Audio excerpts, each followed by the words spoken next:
एक ऑर्डर निकला जो कि additional chief secretary local government की तरफ से था और यकीनी तौर पर टाउन्स को बहाल कर दिया गया है। कराची के 25 टाउन बहाल हो गए, कोई बात नहीं, लेकिन इनके ओजेटी शेयर की वजह से ऐसा महसूस होता है, जो जराए भी बता रहे हैं कि तनख्वाहों का शॉर्टफॉल होगा और तनख्वाहें खतरे में पड़ सकती हैं। अब वो कैसे पड़ती हैं वो हम कुछ बताने की कोशिश करते हैं। 18 जुलाई 2023 को सेक्रेटरी फाइनेंस डिपार्टमेंट को एक खत लिखा था, जो कि मंसूर अहमद लाखन जो कि सेक्शन ऑफिसर एडमिन थे, 18 जुलाई 2023 की दस्तखत थी और उन्होंने इन्हांसमेंट की बात की थी कि जो कौंसल्स हैं इनके लिए ओजेटी शेयर में इजाफे के लिए बात की थी और उन्होंने वजीर आला सिंध को भेजी गई समरी के हवाला भी दिया है, जो कि 7 जून 2023 को दी गई थी और समरी थी कि chief minister Sindh enhance in monthly OJT grant to local council in Sindh. इस हवाले से उन्होंने सब जहां सारी चीजें दी थी, वहीं पर ओजेटी शेयर का फार्मूला भी additional chief secretary local government उस वक्त के नजम अहमद शाह ने बाकायदा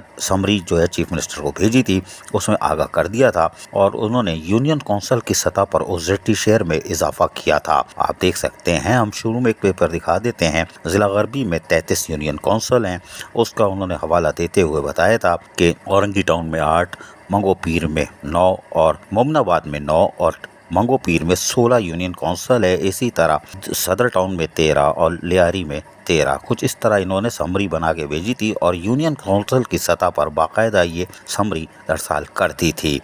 और नजम अहमद शाह जो कि additional chief secretary local government थे, 6 जुलाई 2023 को इन्होंने ये समरी रवाना की थी और इसमें वाज़ेह तौर पर बता दिया था कि साहब ये जो ओजेटी बढ़ेगी, लेकिन आखिर में उन्होंने कहा था कि 10 मिलियन रुपए ग्रांट इंडेट में दिए जाएँ 45 TMCs को, ताकि वो कुछ अपने टाउन म्यूनसिपल कॉरपोरेशन वगैरह जो है उनके सेपरेट ऑफिस वगैरह के लिए या दीगर चीज़ें जो उनको चाहिए होगी वो ले लेंगे, उसकी भी उन्होंने सिफारिश की थी। अब अगर ओजेटी शेयर अगर उस यूनियन काउंसिल की सतह पे आ रही है तो हमारे जराए बता रहे हैं कि इसमें बहुत मसला हो जाएगा और तनख्वाहों का शॉर्टफॉल होगा। गुलशन इकबाल टाउन में सालाना 48 करोड़ रुपए की तनख्वाह बन रही है और उनको जो ओजेटी शेयर मिल रहा है, जो जराए के मुताबिक 36 करोड़ मिल रहा है, तो 14 करोड़ की लाइबिलिटीज ये कहाँ से पूरा करेंगे। ऑन रिसोर्सेज में 5-6 करोड़ 7 करोड़ की लाइबिलिटीज ऑन रिकवरी तो कर लेंगे, लेकिन ये कि 14 करोड़ की लाइबिलिटीज में अगर 5 करोड़ 7 करोड़ की ऑन रिसोर्सेज से कर लेते हैं तो बाकी 7 करोड़ की तनख्वाहों का शॉर्टफॉल आएगा। इसी तरह दीगर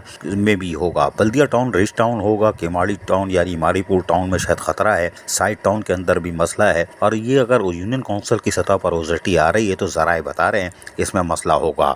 महकमा फाइनेंस को चाहिए और लोकल गवर्नमेंट को चाहिए और RD को चाहिए मिल बैठ के बैठे और जो इन्होंने बजट फराहम किया है उसको ज़रा मजबूती से और खुले दिल से पढ़ लें कि इन्होंने क्या बजट दिया है और उसमें शॉर्टफॉल का जिक्र होगा यकीनी तौर पर। जो इन्होंने बजट दिया है, कुछ ने खसारे का बजट दिया है, अगर इसको मनोअन मान लिया जाए तो यकीनी तौर पर यूनियन काउंसिल की सतह पर जिस तरह आ रहा है ओजेटी शेयर, इसमें शॉर्टफॉल आएगा तो तनख्वाह का मसला होगा। इसका मतलब है होमवर्क मुकम्मल नहीं है और ट्रांजेक्शन पीरियड हवा में मुकम्मल किया गया है। ये हमारे जराए भी कह रहे हैं और हम भी शायद अकल हमारे भी यही कह रही है। और अगर ओजेटी शेयर मुनासिब आ जाती है यानी कि इनको मिल जाती है तो तनख्वाहों का शॉर्टफॉल नहीं होता, उन रिसोर्सेज से ही कुछ काम करा लें तो करा लें, यकीनी तौर पर टाउन्स बच जाएंगे, वरना टाउन तबाही की तरफ जाएंगे। अगर यूनियन सतह पर ओजेटी शेयर आ रही है और तनख्वाहों का शॉर्टफॉल हो जाता है तो इससे बड़ा मज़ाक़ खेज़ ट्रांजेक्शन पीरियड नहीं हो सकता। और लोकल गवर्नमेंट और RD ने जो कोशिश की थी कि बर वक्त एमरजेंसी में बजट बनवा के पेश करवा दिया और फिर उसको वसूल भी कर लिया और रातों रात महकमा मालियात यानी फाइनेंस डिपार्टमेंट को भी ख़त लिख दिया। कोई बात नहीं। अजीज़ आरिफ, KBS बल्दियाती न्यूज़ कराची। ऐसी ही खूबसूरत वीडियोस फ्यूचर में हासिल करने के लिए रेड बटन पर क्लिक करके और बेल आइकॉन को प्रेस करके हम सबके सब्सक्राइबर बनना मत भूलिए।